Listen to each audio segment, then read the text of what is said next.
नमस्कार, जय माता दी, जय महालक्ष्मी। मैं हूं आपके साथ आपकी अपनी हुसैन डॉक्टर वाय राखी। और सालों साल से आप मुझसे धनवर्षा पोटली मंगाते हैं। ये एक ऐसी चमत्कारी पोटली है जो लोग हमारे साथ अभी नए जुड़े, हमारे परिवार का हिस्सा।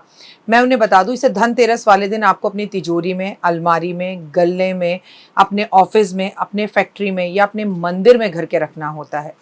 ऐसा नहीं है कि इस पोटली को रखने के बाद धन की बारिश होने लगती है और आप हाथ पर हाथ धरकर घर पर बैठ जाइए, बाकी सब कुछ तो ये पोटली कर लेगी। अगर ऐसा होता तो ये पोटली अपने हाथों से बनाकर पूरे देश में मैं बांट देती।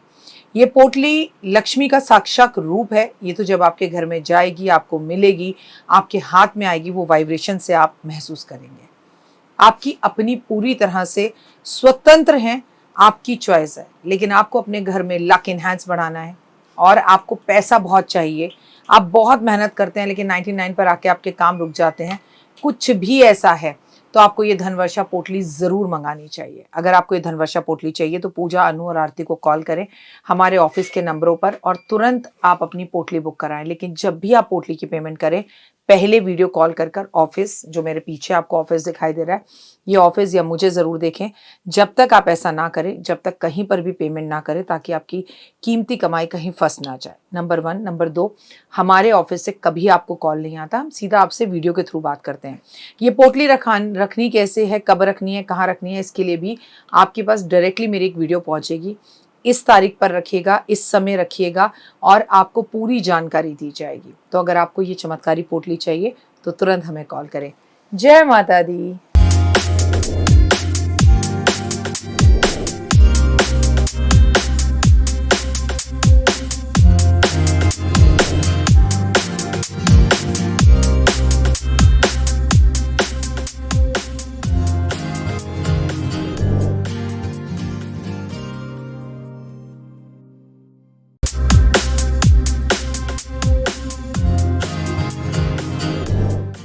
नमस्कार, सुस्वागतम, वेलकम, अभिनंदन। एक माँ क्या चाहती है कि उसका बच्चा स्वस्थ रहे। बेटा या बेटी का तो मतलब ही नहीं है, उसके जितने भी बच्चे हों वो स्वस्थ रहें, खुश रहें और जीवन में आगे बढ़ें। एज ए मदर यही चाहती है ना आप। तो एक बार फिर से आप सभी को आहुई अष्टमी की बहुत बहुत शुभकामनाएं। एक ऐसा व्रत जो एक माँ अपने बच्चे के लिए रखती है, उसकी लंबी उम्र के लिए, उसकी तरक्की के लिए रखती है। सुस्वागतम, वेलकम, अभिनंदन। मैं हूँ आपके साथ आपकी अपनी हुसैन डॉक्टर वाय राखी। आपका स्वागत, अभिनंदन करती हूँ और सुबह की राम राम। आपका दिन शुभ मंगल में हो, परमपिता परमात्मा की असीम कृपा आप पर बनी रहे, जीवन में कभी कोई दिक्कत ना हो। हम बात करेंगे 13 अक्टूबर सोमवार को आहुई अष्टमी है।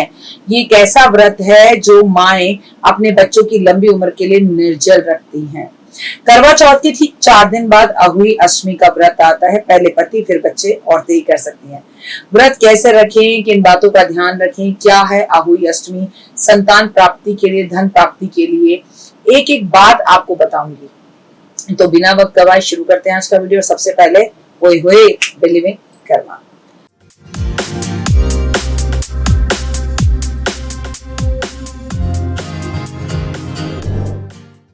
हर साल आहुई अष्टमी का व्रत कार्तिक मास के कृष्ण पक्ष की अष्टमी तिथि को आता है।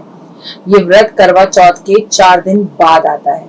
इस दिन माँ अपने संतान की लंबी आयु के लिए, अच्छे स्वास्थ्य के लिए, अच्छे भविष्य के लिए व्रत की कामना करती है और व्रत रखती है।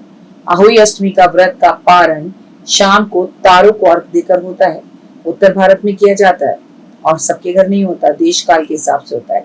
जैसे करवा चौथ पर चांद देखकर व्रत खोला जाता है, आहुई व्रत तारे देखकर खोला जाता है। ये व्रत कठिन होता है क्योंकि इसमें भी निर्जल रहना होता है और इसमें भी सुबह उठकर सर की खानी होती है। इसमें गन्ने की पूजा होती है, आहुई माँ का चित्र लगाया जाता है और याद रखिए कि उनकी कथा भी सुनी जाती है। इस साल आहुई अष्टमी का व्रत 13 अक्टूबर को रखा जाएगा। क्या ही बात है।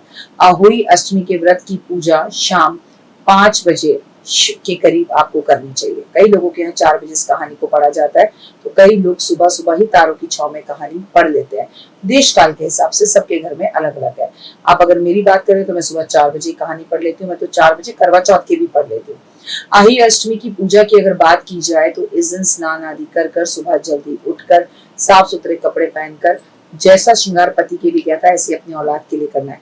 हाथ में मेहंदी तो होगी क्योंकि 4 दिन पहले ही करवा चौथ बीता है। सूर्य देव को जल दें, व्रत का संकल्प लें, पूरा दिन आप निर्जल रहें, निर्जल व्रत रखें। पूजा से पहले आहुई माता का चित्र लगाएं, दीवार के 8 कोणों वाली पुतली बनाई जाती है, लेकिन अब बाजार में इसमें स्याऊ माता भी होती है अपने बच्चों के साथ, लेकिन अब इसकी जरूरत नहीं है क्योंकि अहुई का कैलेंडर बाजार में आसानी से मिलता है। अहुई माता को फूल अर्पित करें, मीठा अर्पित करें, फूल, दीप, घी उनके सामने रखें, हाथ जोड़कर प्रार्थना करें अपनी संतान के लिए। और देखिए ना, मैं संतान के ऊपर व्रत कर रही थी और देव का ही फोन आ गया। बच्चों का बच्चों से कैसा कनेक्शन होता है, ये कितनी अच्छी एक अगर आप देखें तो ये कितना अच्छा वाइब्रेशन है, कितनी अच्छी उसकी और मेरी केमिस्ट्री है। इस दिन पूरी, हलवा, खीर, गुलगुले जरूर मीठे आटे के बनाए जाते हैं। रात्रि में तारे निकल कर, जब तारे निकलते हैं तारों को अर्घ दिया जाता है, उसके बाद दान किया जाता है, ब्राह्मण को नमस्कार किया जाता है, फिर इस व्रत को खोला जाता है। सासू माँ को पैसे, सामान, कपड़े तोहफे में देते हैं और उसके बाद उनसे आशीर्वाद लेते हैं। नहीं है तो आप माता रानी को मंदिर में जाकर दे सकते हैं। आहोई अष्टमी पर क्या काम ना करें, मान्यताओं के अनुसार इस दिन व्रत के दौरान कुछ विशेष सावधानियां रखनी चाहिए। इसमें क्या, सभी व्रतों में रखनी चाहिए। इस दिन आपको मिट्टी से जुड़े कार्य, नुकीली वस्तुओं का इस्तेमाल नहीं करना चाहिए, कपड़े नहीं धोने चाहिए, तारों को अर्घ देनी चाहिए, स्टील के लोटे का प्रयोग नहीं करना चाहिए, मिट्टी के लोटे से ही अर्घ देनी चाहिए क्योंकि लोटा तो हम जो कलश है वो सुबह ही भर के रख देते हैं। गन्ने की पूजा करनी चाहिए। व्रत के दौरान नकारात्मक विचार मन में ना लाएं, अपमान ना करें ना सही, खुश रहें, सकारात्मक होकर बच्चों को आशीर्वाद दें। इस दिन बच्चों से लड़ाई ना करें। बच्चों से भी कहूंगी कि माँ का अपमान ना करें। अहोई अष्टमी पर संतान की धन की प्राप्ति के लिए चमत्कारी उपाय करें। माता को लाल पुष्प अर्पण करें और अपने बच्चों की दीर्घ आयु के लिए, लंबी आयु के लिए कामना करें। वही अहोई अष्टमी पर सूजी का हलवा बनाएं, मीठे मीठे गुलगुले, पोहे बनाएं। अहोई माता को चंदन का रोली का तिलक लगाएं।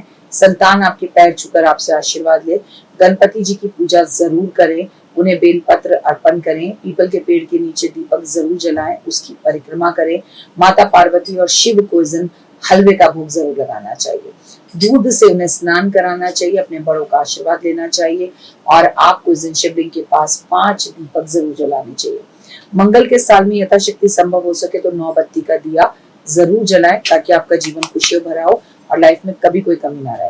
अहोई माता पार्वती माँ के रूप में मानी जाती है। माना जाता है कि इस दिन पूजा करने से महादेव का आशीर्वाद मिलता है। ऐसा करने से आपकी पूजा में विशेष लाभ होता है। अगर अहोई अष्टमी का व्रत आप रख रहे हैं तो आपको शुद्ध रहकर इस व्रत को रखना है। इस पर आप इस वीडियो को लाइक, सब्सक्राइब और शेयर जरूर करें, ज्यादा से ज्यादा लोगों को बताएं। और दुनिया की तमाम माओं को मेरा कोटि कोटि प्रणाम। भगवान आपके बच्चों को लंबी आयु दे और आप हमेशा खुश रहें। ओए होए, जय माता दी। जीवन में है समस्या, नहीं मिल रहा तकलीफों से छुटकारा, नहीं मिल रही मनचाही नौकरी, टूट गया है विश्वास, सांस से आपकी बिल्कुल नहीं बनती और खत्म हो गई है आस, भगवान से आपका विश्वास उठ चुका है। टैरो के 78 कार्ड खोलेंगे भविष्य का राज। सरकारी नौकरी से हैं आप कोसों दूर, कुंडली जगाएगी कुंडली जागरण, कुंडली बताएगी आपका भविष्य। ऊपर से ये जादुई हवाएं, ऊपरी हवाएं, जादू टोना तंत्र विद्याएं, पति पत्नी और वो, करना होगा खुद पर विश्वास। दीजिए मुझे भी एक मौका, अपनी कुंडली दिखाइए, टैरो कराइए, लेकिन अपनी जिंदगी को जल्द बदलवाइए। मैं हूं डॉक्टर वाई राखी। आप मुझसे बात कीजिए, फ़ोन कीजिए, अपॉइंटमेंट लीजिए, आपकी ज़िंदगी के अंदर आएगा ज़बरदस्त बदलाव।